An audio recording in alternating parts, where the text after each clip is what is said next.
Hello বন্ধুরা, আজকে নতুন ভিডিও নিয়ে এসেছি। তাহলে কাবাব বানাবো। তো চিকেনটা আমি কিমা পিস করে রেখে দিয়েছি। তো এটা ভালো করে একটুখানি জল ঝরিয়ে নেব। এই একটা সাদা কাপড়ের সাহায্যে ভালো করে আমি জলটা ঝরিয়ে নেব, যাতে একদম জল না থাকে এর মধ্যে।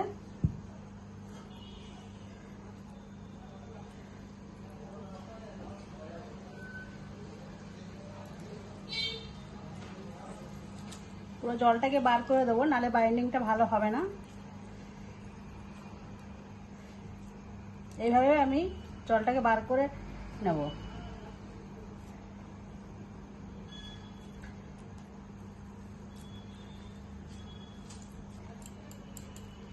তো হয়ে গেছে, দেখুন জল নেই। তো পেঁয়াজটাকে আমি সেই একইভাবে করে নেব।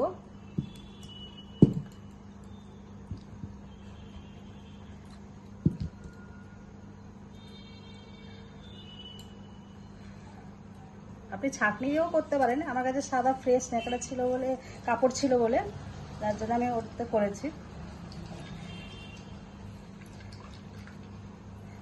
এইভাবে হাতে ভালো করে চেপে নেবে, যাতে জলটা না থাকে একদম।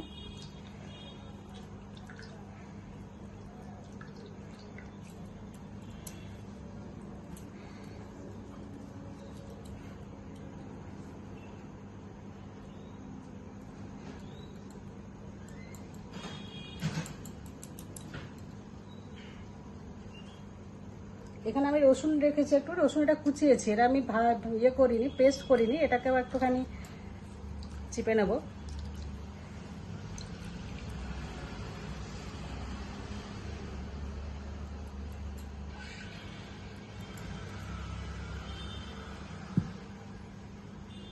আর একটু আমি ক্যাপসিকাম রেখেছি 3 রকমের, একটা সবুজ, একটা লাল, একটা হলুদ, আর একটু কাঁচা লঙ্কা রেখেছি, যে যেরকম ঝাল খান। তো আমি এই সবকটা একসঙ্গে একটু দিয়ে দেবো। এটাকে আমি একটু নিজের মতন করে করতে চেয়েছি, একটু একবার আপনারা করে দেখবেন। একটা ভাজা মশলা রেখেছি, এর মধ্যে এলাচ আছে 2-3টে, বড় এলাচ একটা আছে, ছোট এলাচ 3-4টে আছে, ডালচিনি আছে, লবঙ্গ আছে 2-3টে, আর জিরে আছে 1 চামচ মতন। এটা আমি বাড়িতে একটা মশলা তৈরি করেছি, এই মশলাটা এর মধ্যে দিয়ে দেবো। আর লেবুর রস 1 চামচ রেখেছি, এটা দিয়ে দিচ্ছি। আর নুন দিয়ে দেবো স্বাদ মতন, একটুখানি নুন দিয়ে দিলাম। তো ভালো করে এটাকে আমি মাখিয়ে নিচ্ছি।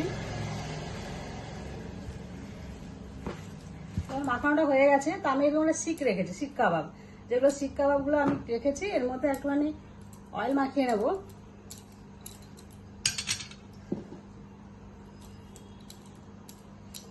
তো আমি হাতেও একটু তেল মাখিয়ে নিচ্ছি, যাতে হাতেটা না জড়ে যায়। তো এই শিক কাবাবের সাহায্যে আমরা এইভাবে করে এটাকে করবো।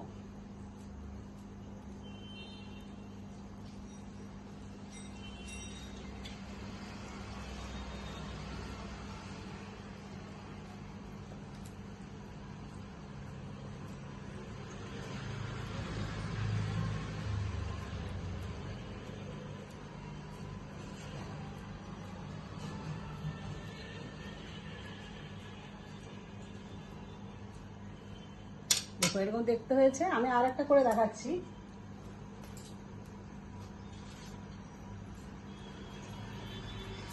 যদি বাড়িতে না থাকে এরকম, আপনি চামচের সাহায্যেও করতে পারেন।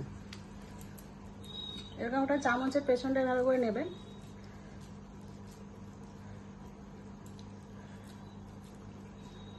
এভাবে আস্তে আস্তে করে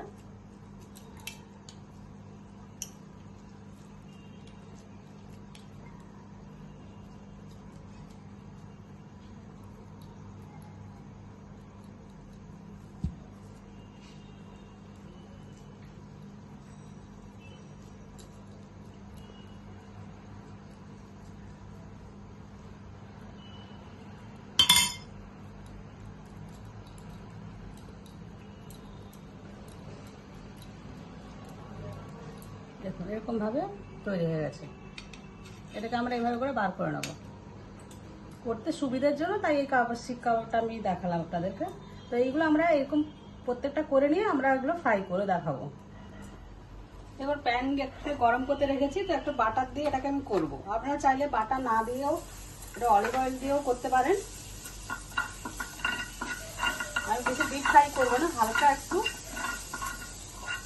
এপিট ওপিট করে হালকা করে কম আছে করব।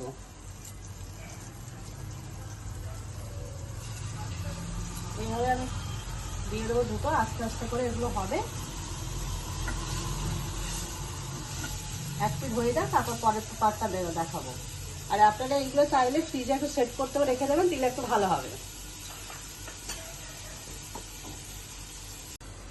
আমি একটু ঢাকা দিয়ে দিয়েছিলাম যাতে চিকেনটা ভালো করে সেদ্ধ হয়ে যায়। ঢাকাটা খুলে দেখবো। এবার আর একটা পিঠ আমরা এভাবে করে উল্টে দেবো।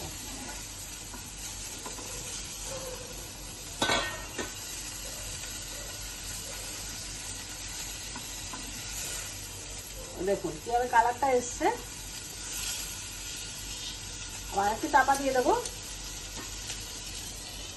পরের পিঠটা ভালো করে হয়ে গেলে আমার আবার খুলে দেখবো।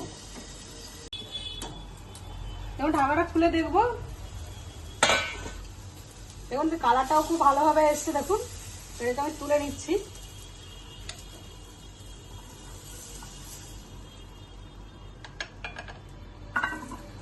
গ্যাসটা অফ করে দিলাম। আপনি এটা কাসুন্দি বা টমেটো সস দিয়ে খেতে পারেন। আর যদি রেসিপিটা ভালো লেগে থাকে তো লাইক করবেন, শেয়ার করবেন আর কমেন্ট করবেন।